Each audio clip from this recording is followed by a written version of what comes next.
আমাদের অনেকের এই মানসিকতা আছে, অন্যের প্রাইভেট বিষয় নিয়ে কখনো আপনি নাক গলাতে পারবেন, আপনি ইন্টারফেয়ার করবেন না, কারো প্রাইভেট স্পেসে আপনি ইন্টারফেয়ার করবেন না। এটা খুব বাজে একটা স্বভাব, এটা ইসলাম হারাম করে দিয়েছে।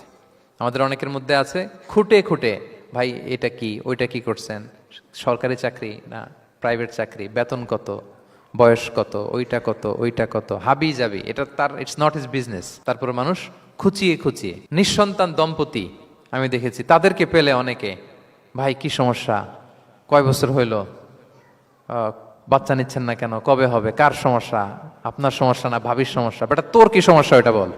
একজন নিঃসন্তান দম্পতি জানেন, এটা তার জন্য পরীক্ষা। ওই পরীক্ষার মধ্যে আপনি খুঁচিয়ে খুঁচিয়ে, মানে সে kind of his a gynecologist, treatment দিচ্ছে, ভাই কি হয়েছে এইটা ওইটা, তাদেরকে বিব্রত করে একটা পরিস্থিতিতে ফেলা, এম্বারাসিং একটা সিচুয়েশনে ফেলা, এটা হারাম। এই ম্যানারগুলো ইসলাম আমাদেরকে ধরে ধরে, এটা তোমার বিজনেস না, তুমি খুঁচিয়ে খুঁচিয়ে মানুষের ব্যক্তিগত বিষয় যেটাতে সে বিব্রত বোধ করে, এগুলো তুমি জিজ্ঞেস করতে পারো না।